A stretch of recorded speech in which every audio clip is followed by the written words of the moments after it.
Tive aqui um papo bem bacana com a Fernanda Pompeu, falando sobre inteligência artificial, né? Inteligência artificial é mais um desses conceitos que ficaram muito abertos e que tudo agora é inteligência artificial. E a coisa gerou uma confusão. E eu, ao longo desse meu tempo que eu dou, né, eu já vai fazer desde 2005, uns 16 anos aí que eu venho dando aula em pós-graduações, eu fui criando a ideia de que determinadas coisas você fala em palestras e outras você fala em workshops, quando você tem mais tempo. Aí criei a ideia de um conceito, né? Conceito de sala e de cozinha. O conceito de sala é, quando você tem pouco tempo, você vai usar um conceito de maneira assim, mais pop e vai usar aquele conceito e depois você chama o conceito para cozinha, que é um conceito mais aprofundado e você precisa de mais tempo para explicar. Então, por exemplo, uberização é um conceito de sala. Curadoria 1.0 é um conceito de cozinha. Blockchainização é um conceito de sala. Curadoria 2.0 é um conceito de cozinha, que eu preciso explicar o que é a curadoria, qual é a diferença de uma curadoria 1.0. Não dá tempo, muitas vezes numa palestra, de entrar nos detalhes e tirar as dúvidas e tudo. E aí, quando eu comecei a questionar o conceito inteligência artificial, a Fernanda falou, pô, mas todo mundo está usando, né? Aí criamos um terceiro conceito, seria o conceito de sala, entre aspas, que é inteligência artificial. Aí mete aquela, né, se tiver num espaço com imagem, né, com aquele dedinho mostrando as aspas, ou então a inteligência artificial, entre aspas. Aí tem que falar. Para depois dizer, a gente está falando dos chatboxes, que é uma coisa específica. Estamos falando de máquinas que aprendem com o uso, que é o caso do programa do TikTok. E aí, na verdade, máquinas que aprendem com o uso para personalização de vídeos. De vídeos.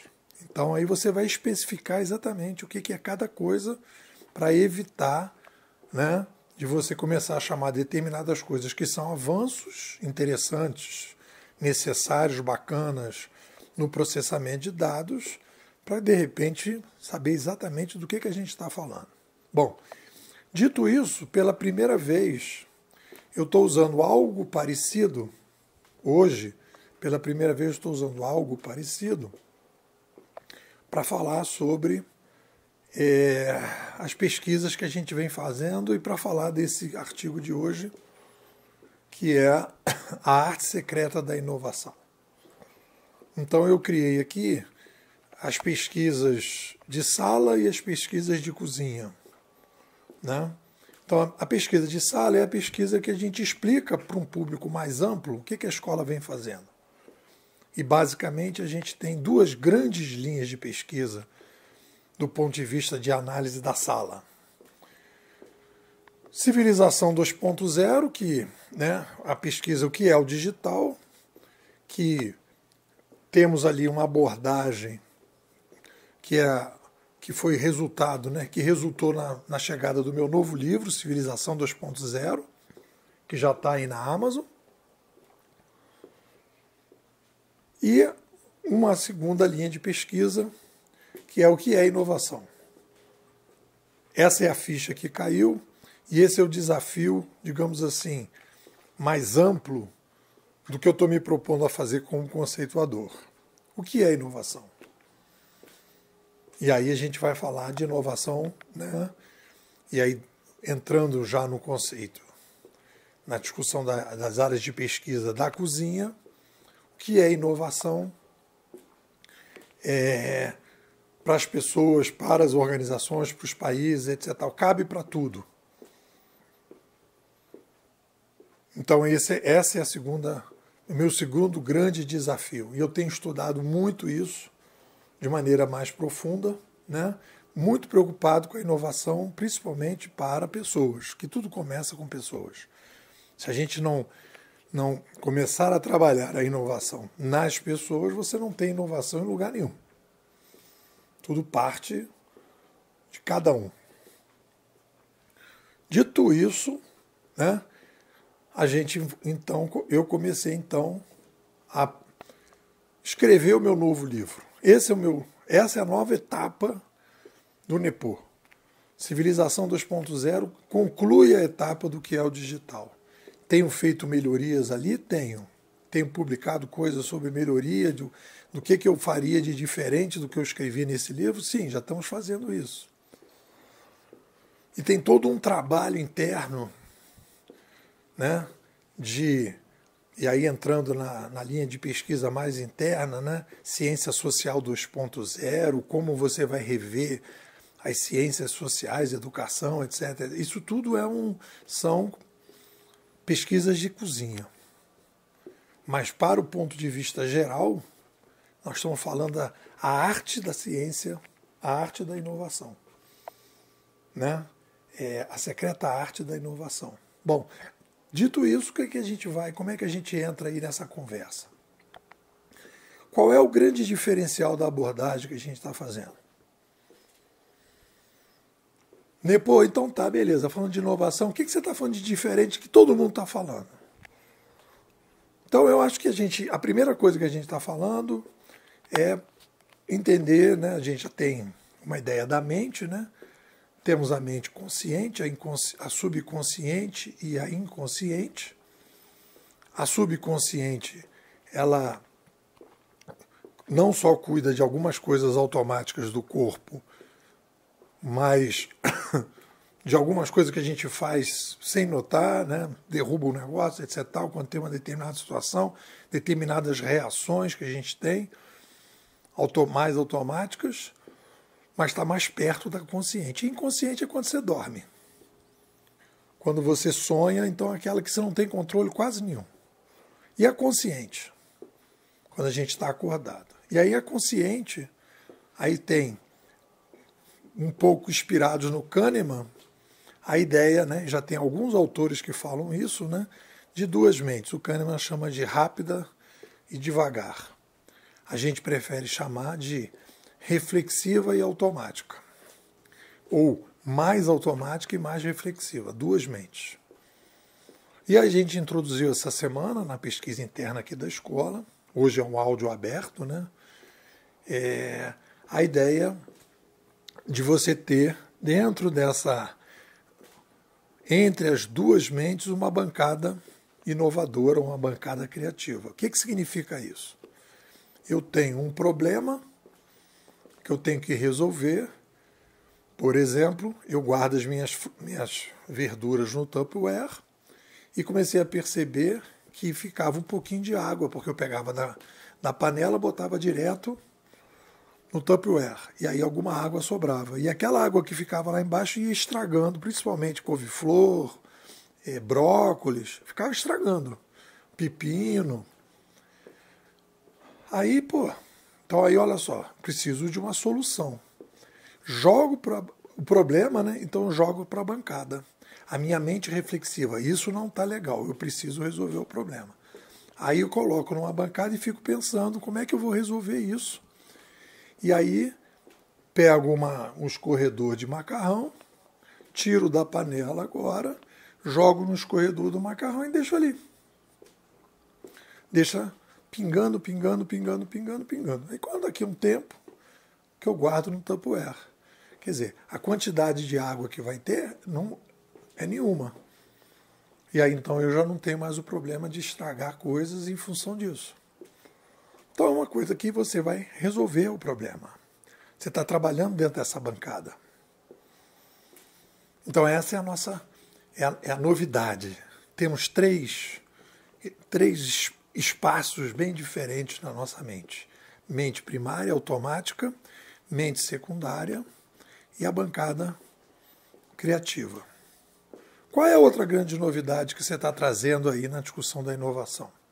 Eu estou trabalhando com a ideia de que, e aí a gente vai entrar nos paradigmas que a gente tem, né, na mente 1 estamos armazenando os paradigmas. E eu falo nesse artigo do primeiro paradigma limitante que a gente tem. Já listei 6 paradigmas limitantes aqui dentro do e-book, do novo livro. 6 paradigmas limitantes, provavelmente a gente vai achar mais, que dificultam o processo da criatividade, da inovação, da mudança. E nesse artigo eu estou falando do primeiro, fundamental, básico. Depois vamos começar um curso de inovação? Vamos. O que você vai falar na primeira aula? Eu vou falar de como é que a nossa mente é. Beleza. Segunda aula. A segunda aula vai ser: vamos falar da ideia do Sapiens formatado. A gente tem a fantasia de que o Sapiens é puro que nem as outras espécies. Que o Sapiens e os passarinhos, a única diferença é que a gente é cultural e eles não são culturais. Não. O Sapiens, para ser Sapiens, ele é formatado. Vou repetir. O Sapiens, para ser Sapiens, ele é formatado. Dentro da nossa mente, nós temos uma formatação que fica armazenada na mente primária. Então, o que eu questiono nesse artigo? Precisamos nos autoconhecer. Como assim autoconhecer?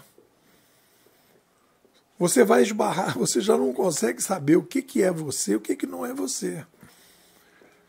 Temos características objetivas e subjetivas particulares, com certeza.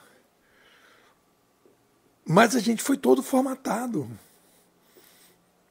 Já fiz essa metáfora, pega uma massinha de modelar, aquela coisa bonitinha, né, quando a criança nasce, né? E aí tudo vai se misturando.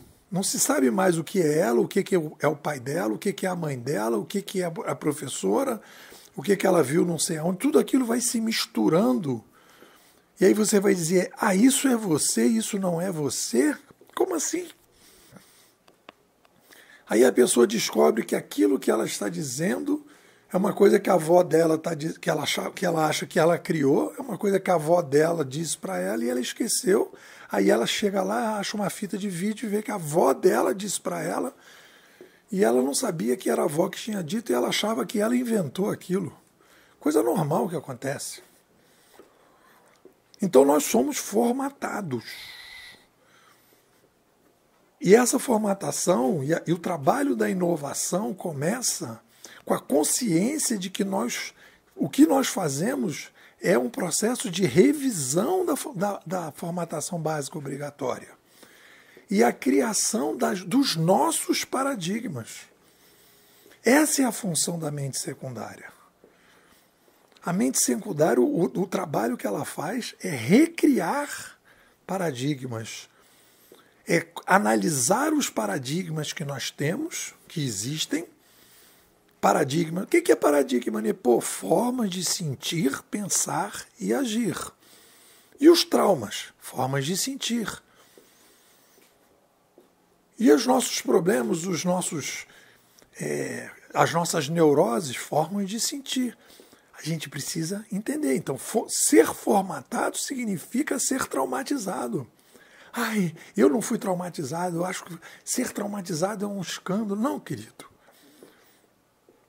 Toda criança nasce chorando sem saber o que é o que. Então ela é traumatizada, de alguma forma, para poder ser sapiens.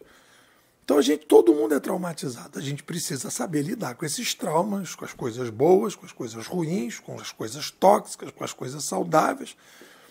Então esse é o processo de ser sapiens. Então, quando a gente diz nós não somos uma espécie pura, nós não somos passarinhos, nós fomos formatados e a gente precisa se reformatar, a gente está começando a entender o trabalho da inovação. E aí o que acontece? Acontece uma coisa ainda dentro dessa nova linha de pesquisa, dentro dessa nossa abordagem diferenciada da inovação. O que acontece? nós temos crenças, paradigmas limitantes que aumentam a nossa incapacidade de mudar. Estamos saindo de um século passado em que houve uma radical centralização de mídias, e essa centralização de mídias teve uma radical centralização dos paradigmas limitantes. Pô, fala aí dos paradigmas limitantes. Bom, então, primeiro, basicaço, puro e formatado. Segundo, somos imutáveis, né? Somos mutáveis, a gente pode mudar, então a gente tem que entender que nosso destino pode ser mais aberto do que a gente imaginava. Um sapiens sem sofrimento, sapiens que acha que a vida é não ter sofrimento. Não, viver é sofrer. Agora, temos que procurar sofrimentos sustentáveis, aqueles sofrimentos que a gente está disposto a encarar. O custo-benefício das mudanças. Se originalizar é ruim, se originalizar é bom. Por que se originalizar? Por que eu tenho que imitar os outros? Por que eu tenho que me enquadrar? Por que o bom é me enquadrar? A ideia de um sapiens único e um sapiens único e múltiplo. Eu sou múltiplo. Dentro de mim tem vários cachorrinhos, tem várias características. Eu tenho o meu lado corporal, eu tenho o meu lado subjetivo, eu tenho as minhas demandas, eu tenho o que me tranquiliza e o que me motiva. Eu tenho que aprender tudo isso, tenho os meus potenciais. Então eu tenho que aprender, eu tenho que me entender dentro do contexto que eu estou vivendo. Nós não estamos vivendo antes da Primeira Guerra Mundial, nem antes da Segunda, nós estamos entrando no novo século. Quer dizer, o que existe neste momento agora em que eu estou vivendo? Né? A comparação do sax eterno e o finito. Nós somos uma espécie, né, que tem consciência da morte. O que a gente faz com essa consciência? Então, essa pesquisa do que é a inovação, a gente está tendo essa abordagem diferente. Então, todo o processo da inovação começa com o questionamento dos paradigmas estruturais limitantes que chegaram neste momento, né, em grande escala, porque quanto mais centralizado for o ambiente, e nós estamos saindo desse ambiente centralizado, de mídias controladas, com alta taxa de paradigmas limitantes, ocupando um espaço da mente primária, sem que a gente tenha consciência. É aí que começa o processo de inovação. Questionamento desses paradigmas limitantes pela mente secundária. E a partir daí a gente inicia toda a jornada. É isso. O que vocês dizem? Bom, pessoal, hoje é quarta-feira, né? Dia de divulgação dos áudios abertos da escola. Então nós estamos hoje, dentro da escola, desenvolvendo uma série de pesquisas, né?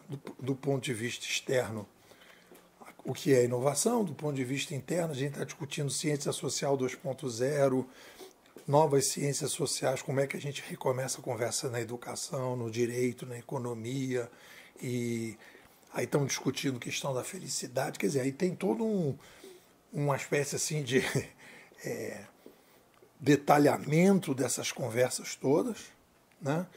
A Bimodais é um case de ciência 2.0, tudo online, tudo à distância, sem interferência de governo, com uma participação ativa, o crowdfunding, as pessoas bancando a pesquisa do NEPO, e a gente caminhando, né, na publicação, na produção de material, todos os dias.